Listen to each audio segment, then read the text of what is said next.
give us 20 years and we'll overtake Europe, we'll conquer Europe. They are all collectively agreed upon the death sentence, the death of ex-Muslims. No. These are handpicked by the patriarchy system, the barrage system.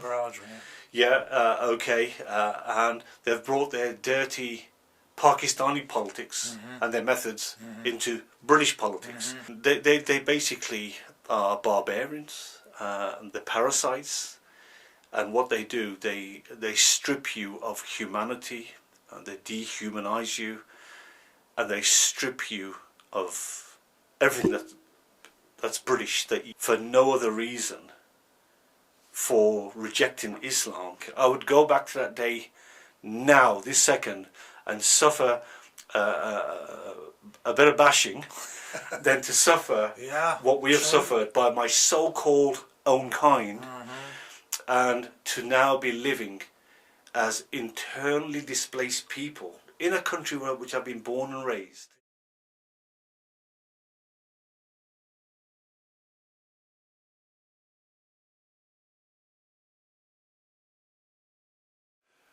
Hello, Neil Petrie with Free and Equal, and today I'm speaking to Nissar Hussain, famous former Muslim who survived an attack outside his home in Bradford, which was caught on film, on video.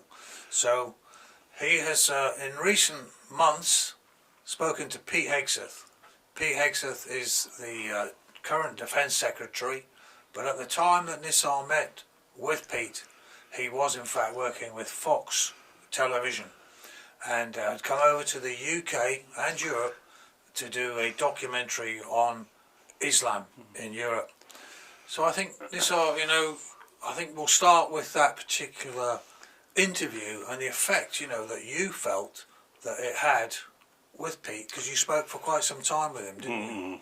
Yeah. Well, first of all, Neil, it's a joy to be with you. Thank you very much. Really humbled by your intro. Don't feel that particularly famous, when you lost everything for your British way of life and your principles. But anyway, we bat on. Yeah, so we had this interview. Pete Hegseth, he was part of a team of Fox News. Actually, I believe it's Fox Nation. Right. That do documentaries for 90% of the conservative Christians of America. And I was asked to join him and his crew in London. They wanted to meet with me and have an interview, and so again it was a humbling experience, but one I always find that's really important to raise the awareness of ex-Muslims, the ex-Muslim cause, the situation where we are under the cosh of Sharia. I think it's important to mention the fact that even growing up in a Muslim household, cultural Muslim household, my father wasn't a religious stroke practicing Muslim as such, one is always under the umbrella of a religion, and in this case Islam. He liked to go out and enjoy himself, and weekends with his friends after, during working at British Leyland at the time. And that long ago. That long ago. Like nothing better to go to the boozer, and other relatives, menfolk, Pakistanis, and so they like to mix, My dad was a people's man, a big man, 6'4". Had a bit of aura about him, and suit and tie man. So didn't he have. Stood out then, didn't he? He stood out, and actually, so he loved nothing better to do but to go and have a few pints, maybe a few extra. I don't know, but Friday, Saturday. Go to the bookies. Actually, because oftentimes if I had to go to call him at my mother's behest, Yeah. I would go down to the local boozer and pull him out, you know, Yes. or the Saturday sort of bookies, you know, and so so those are my memories of growing up, in the early 70s, you know. You know, so. Did you explain this stuff to Pete Hegseth? Actually, you know something, I can't remember going into that specific point, but I think I alluded. You just go by people's questioning, you know, and whatever questions they have. And in this case, they had a real mission to look at not only the ex-Muslim scenario and the problems that those of us are facing in the West, in a so-called Christian country, but also to look at the traditional Anglican church buildings, whether they're Victorian or could they be earlier? Right. Yeah, it could be earlier. Actually, that have been taken over or sold, should I say, to the Muslim community or the mosque community, whoever, and converted into mosques. So that was another one of their actual interests. Did they explain why they wanted to speak to you in particular? No, they didn't actually. So they've come across me. I know that Warned Chowdhury of the British Pakistani Christian Association, they contacted him. Right. Actually, and they sort of said, look, this is what we'd like to do. And he said, look, you need to speak to Nissar. Got it. Right. And they've obviously informed them of myself, and they said, oh, please, we'd love to speak to him. We are going to go on to France, Paris, and to speak to others as well.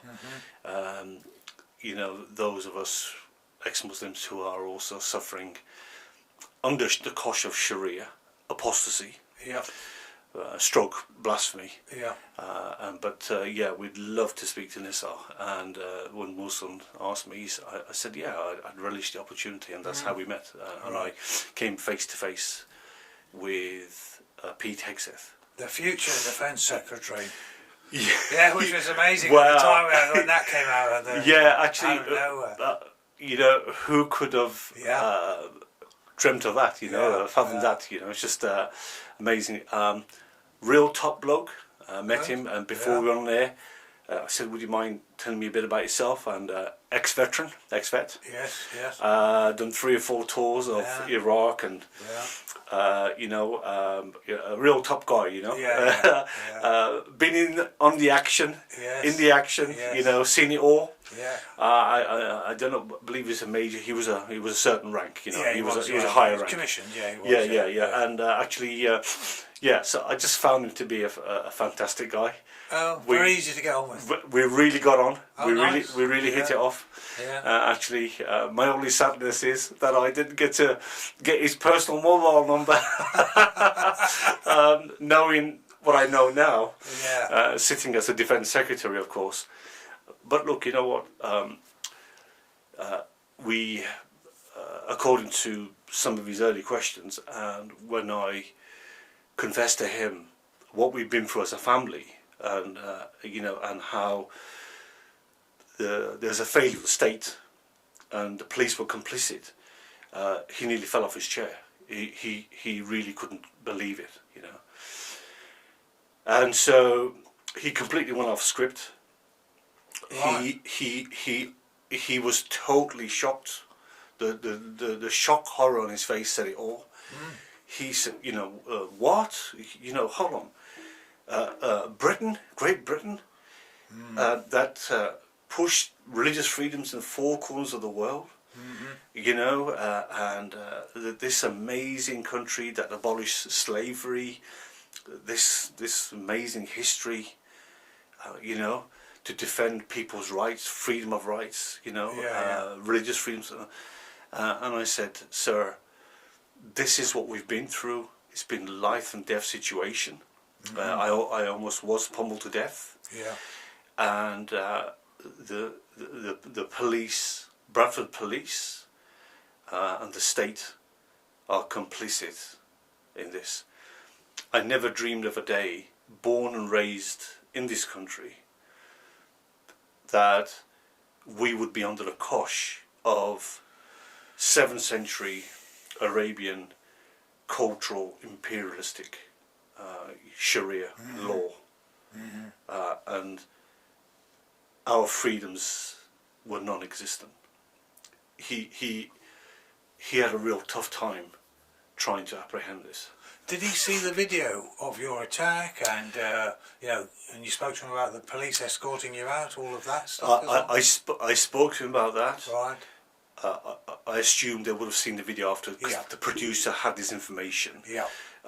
He literally got flown in to do the interview, and I'm pretty certain that in the kind of connectivity of things, he would have seen that. But Yes. I did explain to him the whole scenario as much as time would allow. Yeah. And you appreciate it's extremely difficult to quantify in the amount of time all that's gone on in of the best part of almost 2 decades over 2 addresses. Yeah. Actually.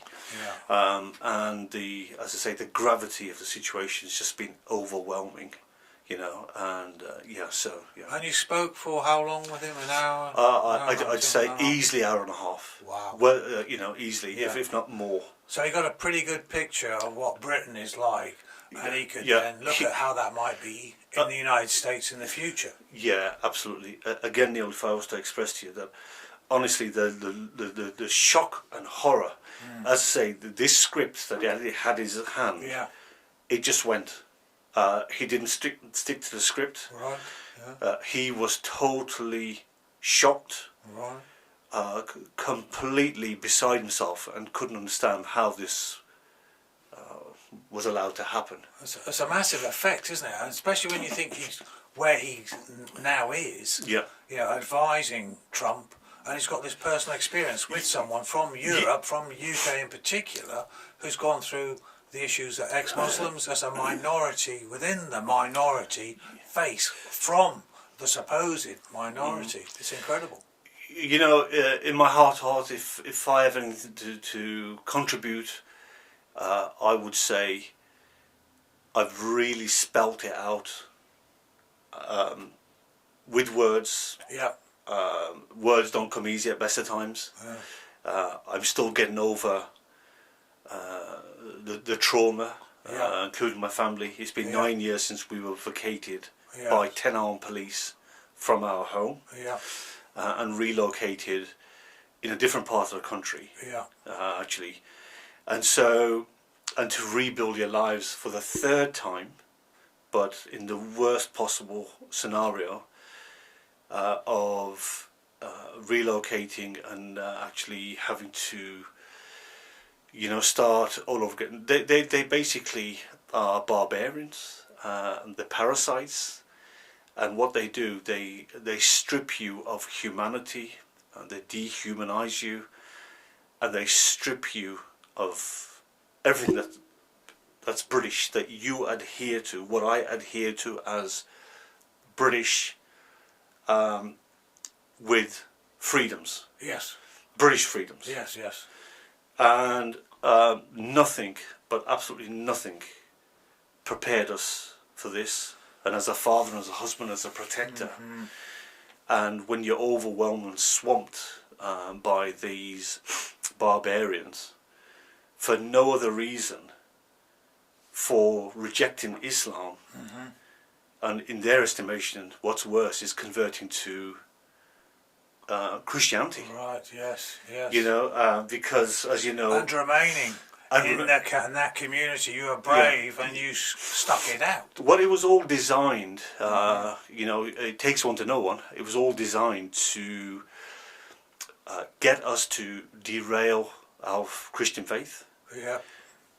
And come back Get you back in. Come back to Islam. Yes. Revert. Revert back to Islam. And I'm a firm believer not only in the truth, as the good book says, you should know the truth, and the truth will set you free. In Jesus' own words, in the New Testament. But British values and principles, you know, and so that wasn't going to happen, you know. So to go back to live a lie, it just wasn't going to happen. Because I mean, you were born in Birmingham, weren't you? I was born and raised. Born in Birmingham, raised here. Born and raised in Birmingham. And then in this community, though, in Bradford, you had you met this fate, really, you know, and then were assaulted, you know, battered, you know, potentially could have been killed if that they'd swung that pick helve, wasn't it? Yeah, pickaxe handles, then, you know, connected. That would have been. Well, as you know, Neil, these are what do you call it? Solid, what they call hickory wood is one of the hardest, toughest woods, you know. And every time that struck me, you know, but bones were cracking and breaking, you know. So I ended up being kneecapped. Yes. Which has been the most excruciating experience of my life, the most painful, excruciating, debilitating experience of my life. And then with my hand trying to protect my head, so that was smashed you know, to bits. And so thankfully these amazing Polish chaps who I knew 8-10 doors up the road came out and were, in actual fact, before I got into my car, so I'd stepped out of my home, was going to step into the car, and in actual fact I did see them. And they were having a fag, you know, having a cigarette outside and such like. And so it was under cover of darkness, and when these cowards pounced and caught me by complete surprise.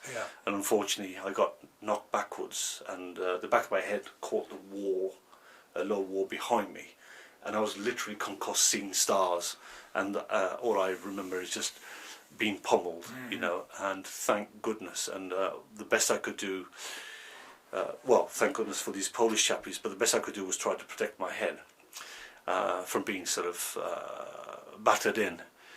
And actually they came to my rescue, my aid, and these cowards fled. Bradford police called it an assault. But certainly that. And it was covered over, and it was just under, you know, brushed under the carpet. That was it. So when you spoke to Pete Hegseth about the issues with the police, with the politicians, what did he make of this, you know, complicity really in covering up why you were being attacked and the level of the attack as well? Because, you know, I'm ex-intelligence corps guy, and you know, when I find out information, you want to follow it up and investigate it properly. So, was there any real depth of investigation for you? No. At any time? No. The police have been complicit throughout of our years of suffering, this misery. Not only personal, our personal safety, that's been called into question time and time again. With them attending and just brushing it off, cars torched, cars rammed, you know, drive-by bricks through the window. They never acknowledged Sharia apostasy. Yeah, the hate crime laws. The hate, lay out, don't they? That you should have been protected as an apostate because it's one of those hate crimes. Sorry, I was going to say, I would go so far as to say they signed me and my family's death warrant. Okay. The police. Yeah. So it was attempted murder, and to call it an assault, you know, Neil, if I was to just shove you, Neil, that's deemed an assault. It's a common assault. Yes. This was attempted murder. Pick out at the head. And as you say, you know, pickaxe sort of, you know, and the video says it all. It doesn't do justice actually, but the thing is, I knew that they weren't going to stop. And again, thank God for these Polish young men, you know, actually, who basically saved my life, you know. And what about the reaction from the political class? I mean, did you explain this to Pete, what had or had not happened? Yes. And what were the church doing? What were the politicians doing? Well, okay, so it pains me to say that 4 bishops, past and present, David Smith, David James, Nick Baines, this current one, Toby House, that promotes open mosque days, tells his flock to go and visit the local mosque and all the rest of it. Actually, I've come to know them as, what's the word, very liberal, political correct. Not really defenders of the faith, really. No. You converted to Christianity, Yeah. and yet they're more interested in, tea and canapes with each other people. If truth be known, all they're interested in was their communication or dialogue with the Muslim leaders. So in essence, it was Muslim dialogue, Muslim friendship, Right. interfaith. And they weren't interested in myself. There was no offer of support, protection, or speaking out and saying to their Muslim interfaith buddies, look, you have all the protection and you have our support as Christian leaders, you have religious freedom and rights. It's only fair that you express these freedom of rights and of religion to Nissar and his family, and you need to do your best to quell this particular demented clan family that were the core of our problems. Just like the previous address, it only takes one incitement actually, and it doesn't take much for them to, it's instant contempt as per their ideology, their Quranic thinking, their indoctrination. Because basically, Muhammad quotes, "Don't take Christian Jews as your friends. Mm-hmm. They are the worst of creatures, and you are the best of people." Yeah. And obviously there are some very violent verses. Yeah. Surah 9 comes to mind. Kill them, lay in wait for them, besiege them, kill them in every stratagem of war wherever you find them. So there's over 100. But the issue with regards to your particular case and the apostasy issue, have you ever heard any church person, in terms of in the hierarchy, any politician or police, take account of the fact that this is under duty of care, you might say? Yeah. It's a threat to everyone who wants to convert to Islam. Are they warned that there are these issues that you faced, and lots of friends of yours as well, who you've come to know from Britain and Ireland as well, I know, that they could live under the threat when they became a Muslim, that if they decide to revert, suddenly these apostasy laws kick in, don't they? That's right. Because you found out, and you were not an expert in Sharia law. You were a Muslim, from a Muslim background, but you didn't know all Sharia, and so these people are not even being warned. As a so-called Muslim, growing up under the banner of Islam, and going through the rigmarole of coming back from school, having to go to mosque, learning the Quran, coming home after a couple of hours. Never heard the word Sharia growing up. Yeah. Never subscribed to it. Yeah. Never knew what it was. So it's a thin veneer, really. I suppose it's it's not an in-depth understanding, which is understandable. Yeah. Really, So you're just going through you're going through the motions of learning the Quran, and as a Muslim child is expected to do as per Islam. Never heard Sharia ever mentioned. Do you think there's more of it now? Because you read books like from Ed Hussain, Among the Mosques, and he talks about there is a more Hizb Tahrir type thinking, about bringing a caliphate and all the rest of it. That is growing in strength within the community. Have you heard much about that? Yeah, certainly from my experience, what came to mind was that you had this kind of passive Islam. People adhered to going to the mosque, doing their prayers, Friday prayers and whatever, and that was it. That was it. But I can tell you hand on heart that you have children of my children's generation. So we're classed as the first generation born to immigrant parents. Yes. So our children, my children are second generation, but so we have third generation. You know. Yes. Now. Yeah. They are far more draconian in their approach, in their dress code. Worse, more so than what I've seen in Pakistan. Maybe some of these madrasas, Right. that equivalent in Pakistan. So very dark and actually draconian Islam up to the third generation. Not so much in our generation. Yes, those people that caused me and my family this chaos and intentional harm are my generation. Actually, they become a certain age, middle age, and they grow beards and they become devout and all the rest of it. But their children are far more draconian. Even more so. Even more so. And we had so much issues by these children of, in particular, this demented clan family who were the catalyst to our problems. Yeah. Because they want to rid you in their midst. They want you. Yeah, if you're not going to come back, yes, they want you out. They want us out. Either come back to Islam, actually, and repent and come back to Islam.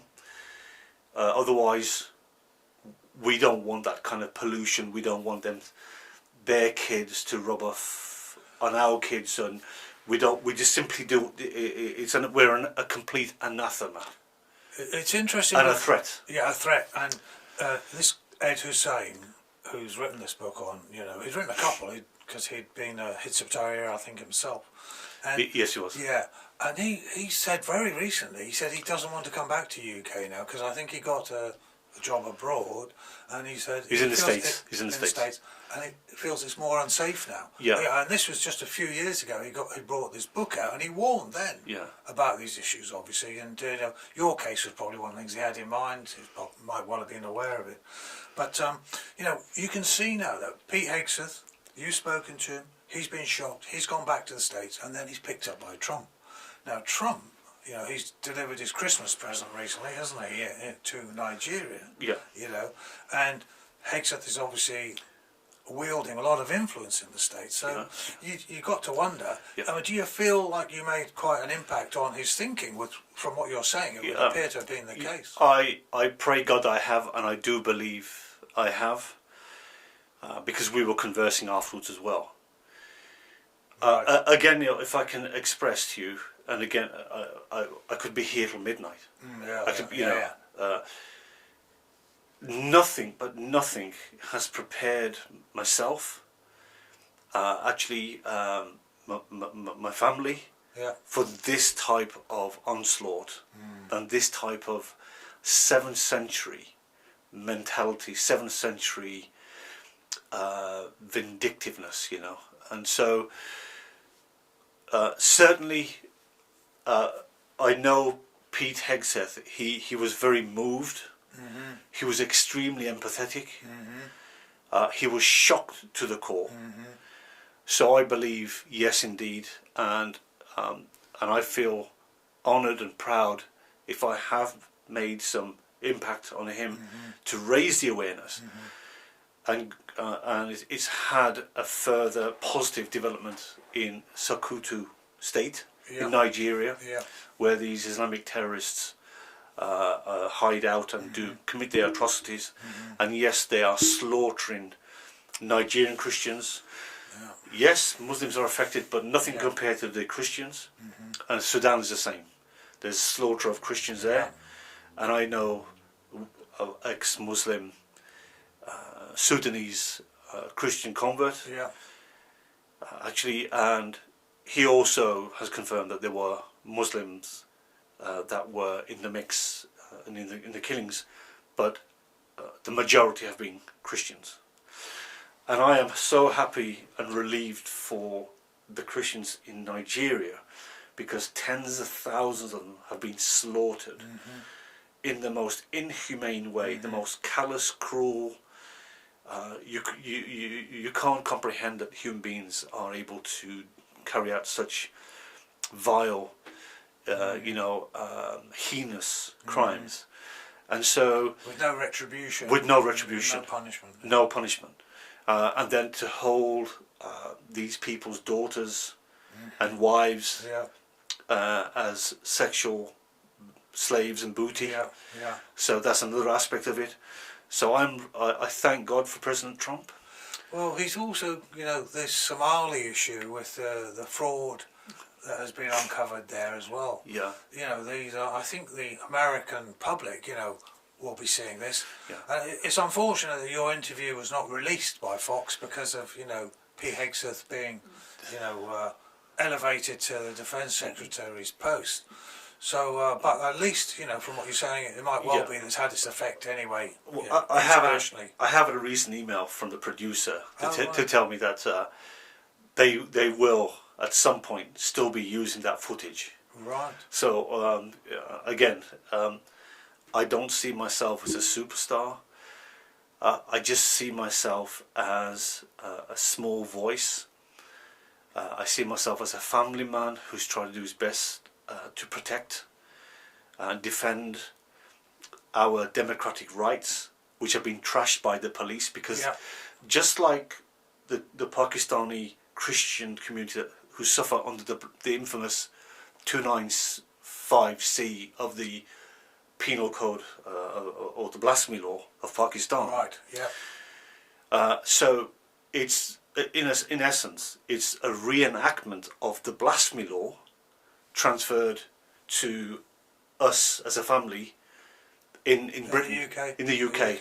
And because of the mob rule, and this word, oh, he's upsetting the community, and I've had lie after lie, total fabrication. I've been arrested.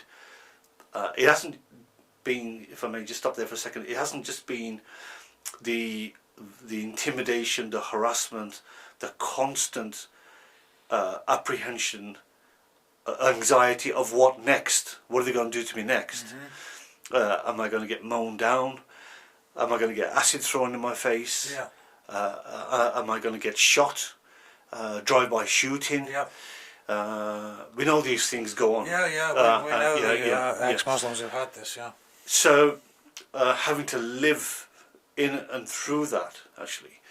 So, again, it is a reenactment of the blasphemy law, and they've run circles around the police, and because of the police being labelled as that usual Islamophobic and racist, this is going back 20 years ago in our case, that it shuts down any kind of police inquiry, any kind of police protection, and we've been abandoned by the church as well. Church, but also not just Labour, is it? You're talking Conservative. And Lib Dems when they were in with the Conservatives in the coalition. That's all the parties. And I have to confess, concerning MPs, George Galloway, Muslim convert.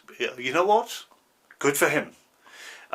He doesn't spout it out, actually, but I know. Okay, and actually, in a sixth form political forum of one of my daughters in her school, when he first was elected as the newly elected MP after Marsha Singh, very decent, genuine man who tried to help me, but soon after he felt poorly and he passed on. George Galloway got in.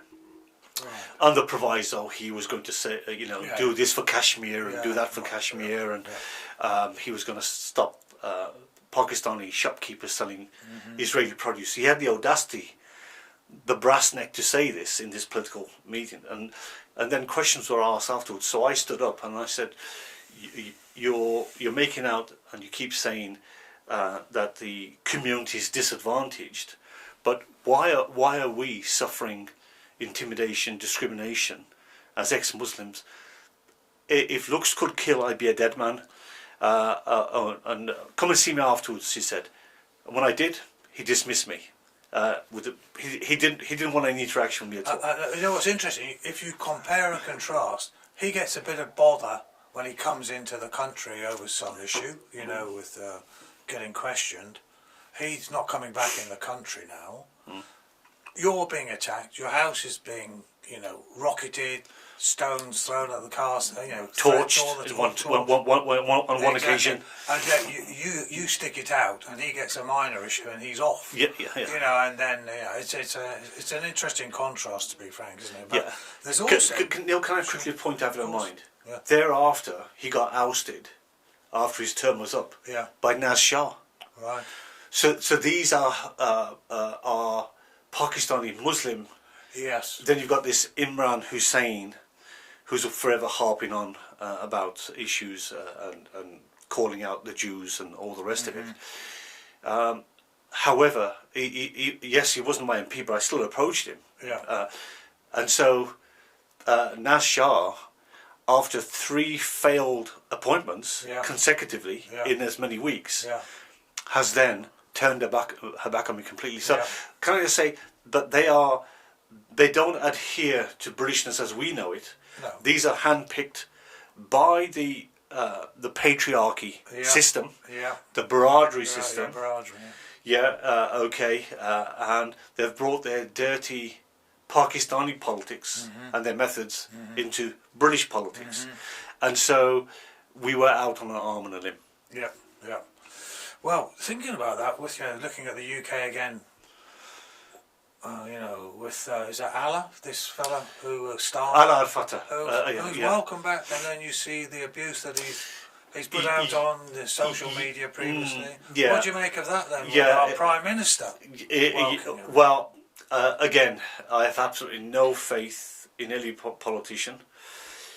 The only politician I had a bit of faith in was Sarah Champion, the MP of Rotherham, who, going back some time ago, some years ago, said, look, concerning the rape gangs, this is a Pakistani issue, can we talk about it? You know, and so, and Nissar cries and bemoans Islamophobia, racism, gets 100 signatures, and she gets Sarah Champion ousted as I think she was some women's equality minister. Yes, or something like that, and to add insult to injury, Corbyn gave that particular job to Nissar. It's all. People can look this up. Okay, so this Fatah chappie calls himself some activist Egyptian. Yes, and I'm sure imagine that the Home Office behind the scenes have been really rolling the cause and trying to get him released.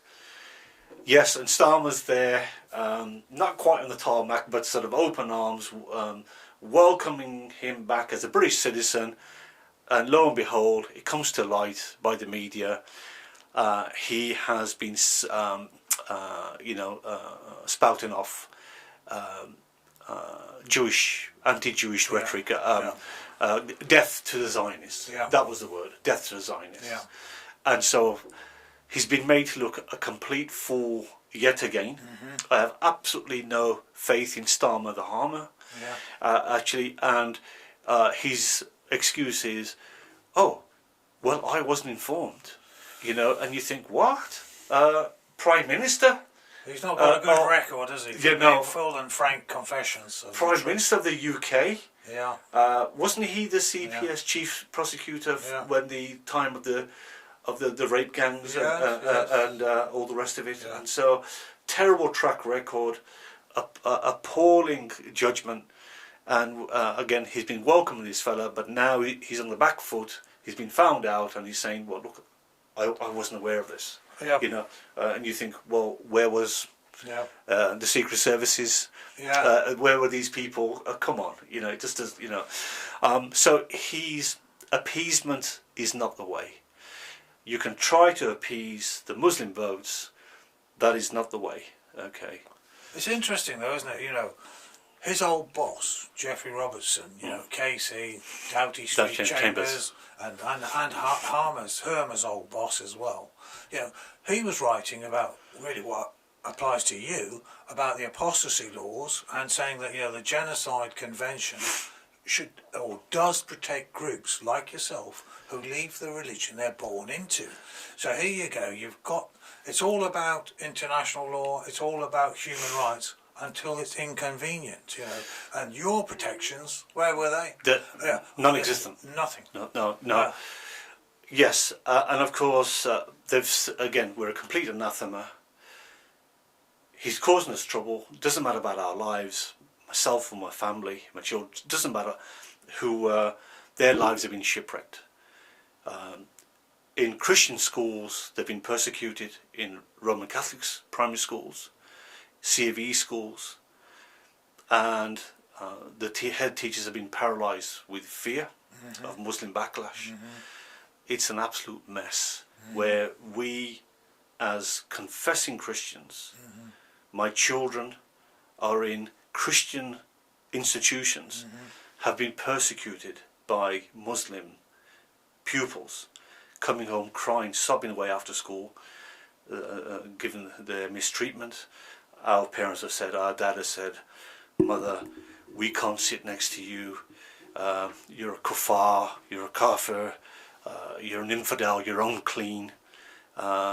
This is the type of things that my children in the school system, primary, Roman Catholic, C of E, respectively, all the way through to they're about leaving 15, 16 years of age. Okay, so this is medieval stuff.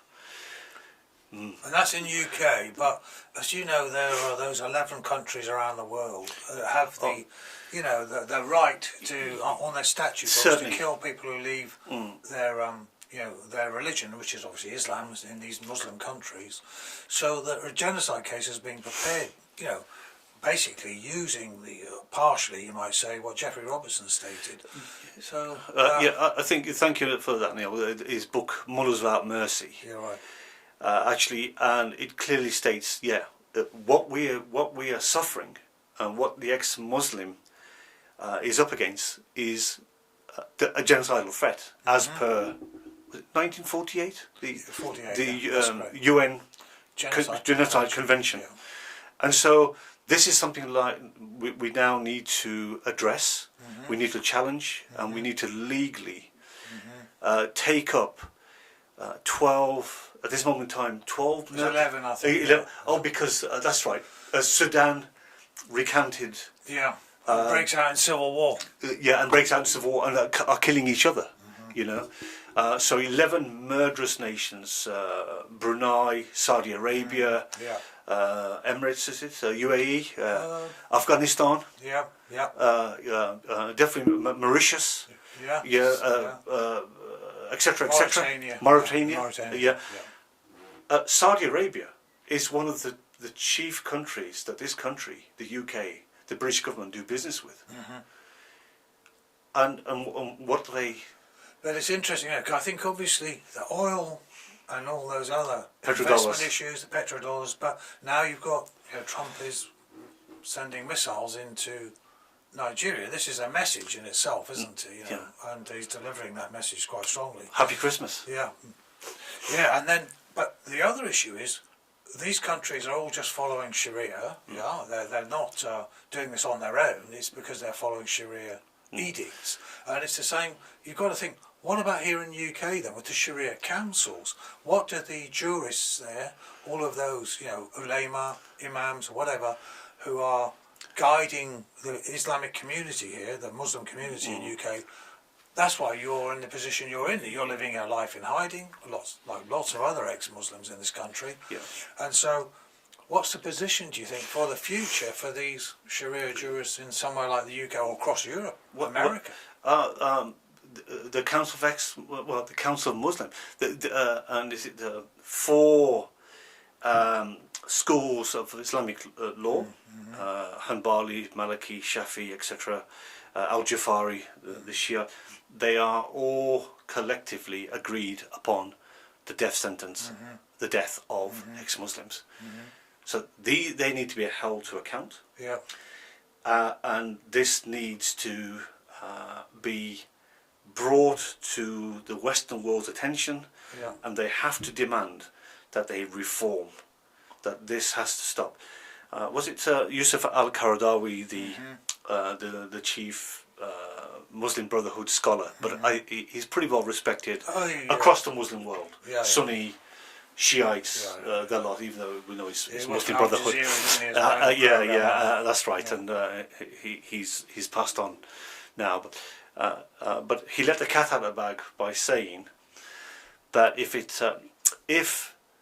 the death sentence for apostasy didn't exist, then Islam wouldn't exist. Well, Yes. there you go. So in other words, you know, it's the fear of being killed is a large part of the weaponry, as it were, within that religion, or within the... It's legal, isn't it, though? See, this is the point. It's it's the law codes that are demanding this, because the jurists are the final arbiters within that community, really, aren't they? They're the guardians and they're the guides for the community. So, yeah, the reform, obviously, has got to be what is hoped for. And, as President Sisi said the same, didn't he? This was the revolution at the time. I'm just trying to think now. Was that 2020? Earlier? A bit earlier? It was earlier, bit earlier. 2015 maybe? Yeah, 2015. Yeah, I believe 2015. He said that. It needs to change. He appealed to the Al-Aqsa University, was it? That they need to reform.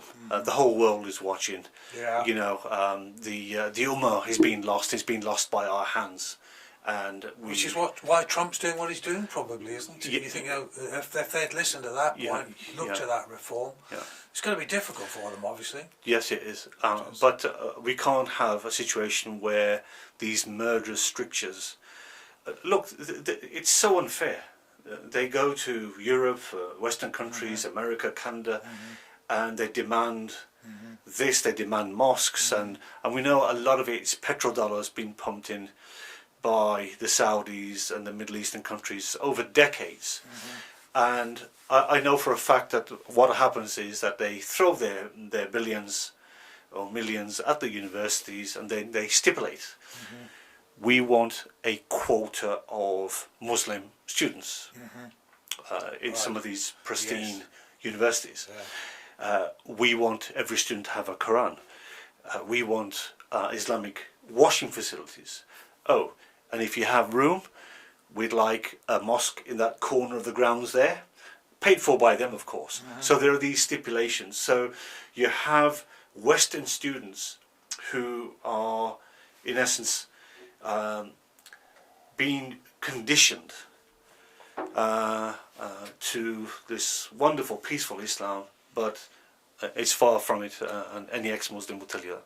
And what do you think would be the reaction of the average student or the average Brit when they're told about these law codes that demand the death for those who want to leave the religion, if they're thinking of converting and they were told this?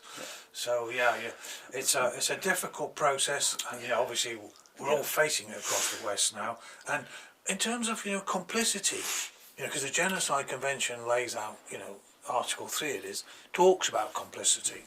What about these people who are, encouraging the growth of these Sharia councils across UK, and working with the Islamic community to get the votes? So do you think there will be in the future, across Europe, in Britain in particular, I'm thinking obviously at first, people looking at this are saying, well, who was complicit in the growth of this issue if they don't reform? And now we're stuck with these people, and they have to be dealt with in some fashion, by the state, because they're a threat then to you forever, and to other Muslims who want to live forever. Well, actually, not only to ex-Muslims, but when you see how they're trashing, just in recent days, prior to Christmas, Germany, you've had hordes of Muslim men. These are those people that have been invited in by Mother Merkel, her open borders, Guilt complex. The mass invasion. Welcome. Well, the very same welcome of Syrians and Afghans and Pakistanis and whoever are, but I believe it's mainly the Arabs that were out in force, intimidating, Right. pulling down Christmas trees, the lights, intimidating the traditional Christmas markets to the point where they've shut down the Christmas markets in certain locations of Germany, but they've had terrible issues. And so when they are totally alien against the Christian West and all that it stands for, so there are some very, very serious problems that are going on. Okay, so it is very intolerant of Christianity, of the West, and they're imposing Sharia enforcement.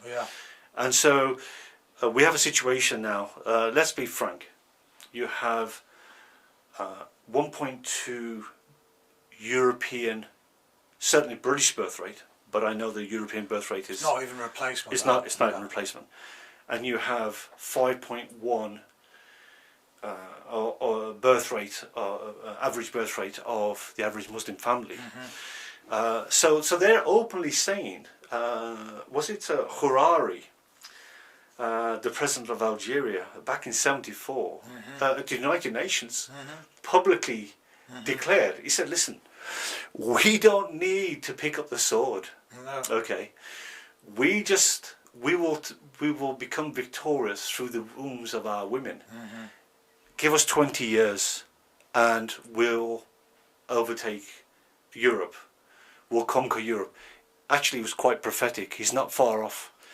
And you have certain areas of UK that are vastly or completely Muslim, Islamic, and their kids are running around in Islamic dress. They go to Islamic schools.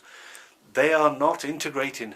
No, and it's the same throughout Europe. Right, There's a huge crisis. However, you know, looking on the more the other side of the coin, when willpower is shown, you know, as we've seen with Trump recently with the Somali issues, how firmly do they feel they're ensconced in America?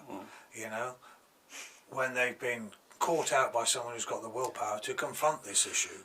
So, and obviously we don't have that currently. You know, in fact, we've got an apologist, you know, in power in our Prime Minister, who's ignoring the genocide issues that his old boss, you know, Jeffrey Robertson talks about, and is inviting in more problems really that will have to be dealt with by, you know, generations down the road, or very soon by, you know, the British people. You know, because one of the issues as well is, as you know,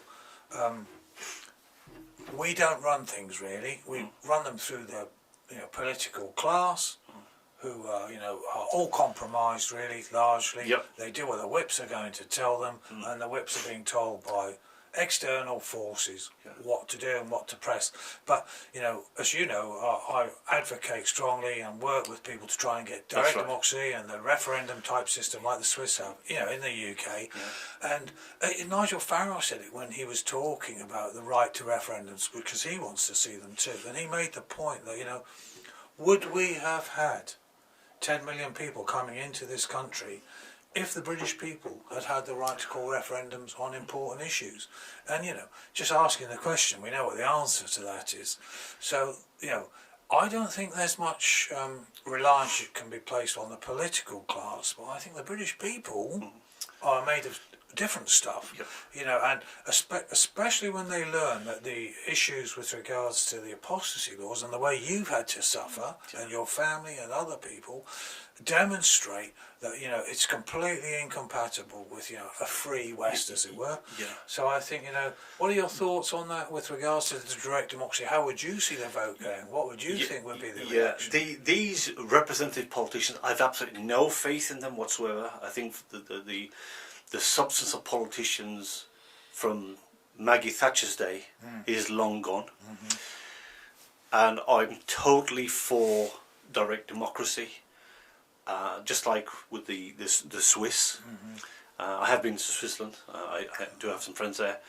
And it's a very well-to-do country, it's civil. They stick into their principles, and the public decide. Oh, yes, yes. The people decide. Yeah, it's their country. It's their they own it. They own it. They own it. And if you on the swing side or the flip side, where do people like myself and the average Briton, when you see how their freedoms have been taken away from them, stripped of all their rights, so you end up in jail for a tweet, you know, and they are dragging their heels to collar rape gangs and these things, you know, and they cover up and smooth over everything pertaining to Islamist attacks. Actually, so yeah, I'm fully on board, and I would encourage anybody, and I'm telling the British people now as it is, I'm pleading with you, I'm telling you, just like Enoch Powell did, and by the way, he was a brilliant man. He was never a racist. He was a brigadier. He ended up as a brigadier in India. In my old intelligence school. Right, and Neil, would you believe his great passion, his love, was India? You know, and he warned about this. Yeah. He you know, actually, and so, it was a press, I believe, the media that actually labelled it as the Rivers of Blood speech, and then Ted Heath. So we know this appeasement existed back long ago in the 60s. He sacked him. I think he would have been the best Prime Minister that this country never had. And I'm telling you now, as a son of immigrant parents born and raised in this country, that we have real issues confronting us now. I do not want my children exposed to Sharia law, or to be under Sharia enforcement or blasphemy, which they have openly wanted to bring in blasphemy laws. Okay, Britain done away with blasphemy laws. When was it? When was it? You know, 1800s. Yeah. So we don't want to go back to the 7th century, to medieval times. We were a progressive country, but it needs to happen now, and they need to wake up and smell the coffee and think of their children and their children, you know. And so I've been called a traitor.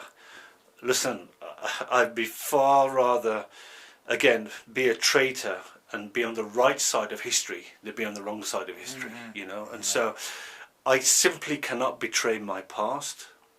I've grown up with English, the Irish, the Windrush generation, you know. I've had that kind of upbringing. You know, we identified as one, as British. We couldn't quite understand where our parents were from.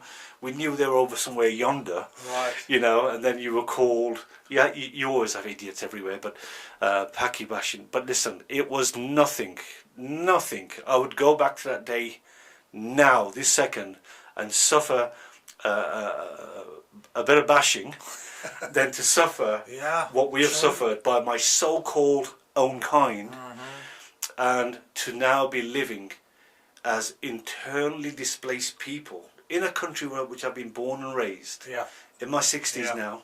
Okay, so I am saying once again to the British people, please wake up, smell the coffee. This threat is real, it's here. Sharia needs to be resisted, and we need to get back to basics, and we need to hold on to our freedoms, the Judeo-Christian heritage that was hard fought for. Countless lives lost through world wars. Okay, and it seems to me people have lost their history, lost sight of their history. You know.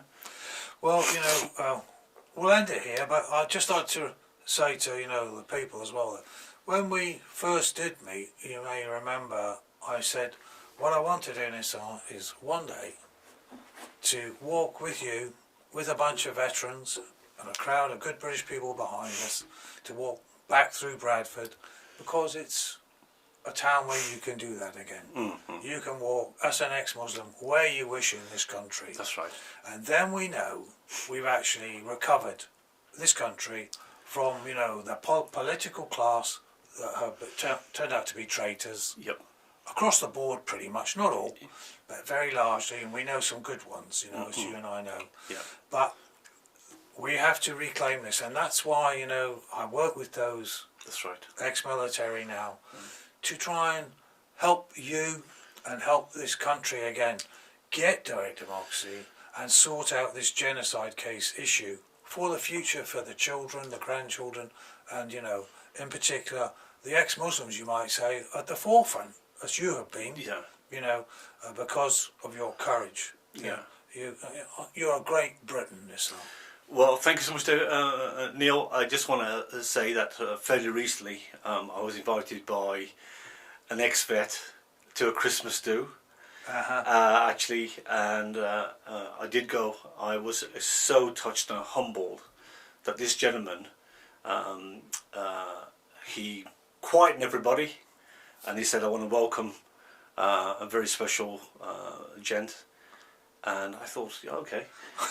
Looking around the room. Yeah, and in actual fact, he pointed to me and he mentioned me by name, and he gave a very brief outline. Honestly, the ground could have swallowed me up. I was so deeply touched and humbled.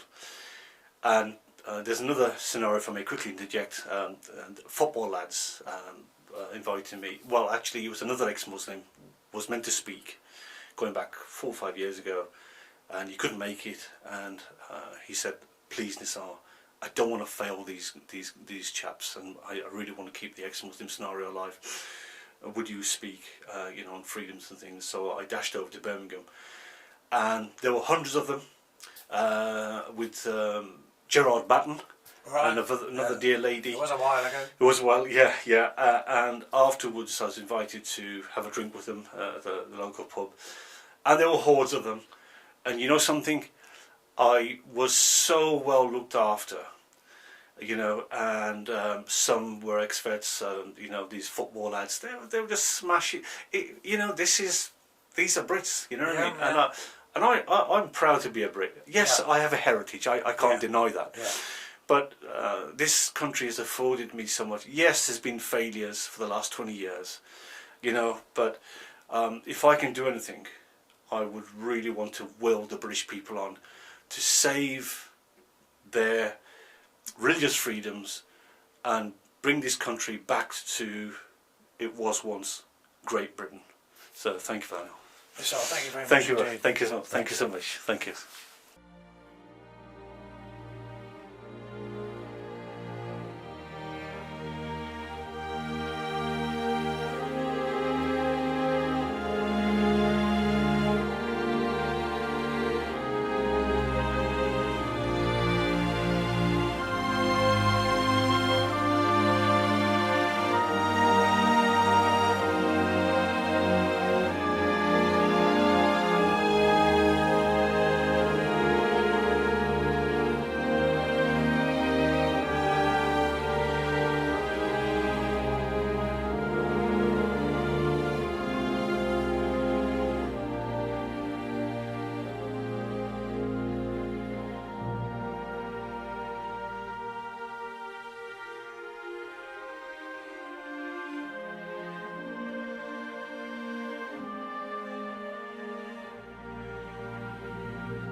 this morning, police cars arrive in convoy on an unremarkable street in the Manningham area of Bradford. The second vehicle is Nissar Hussain's. Well, the armed police have just emerged from Nissar Hussain's house.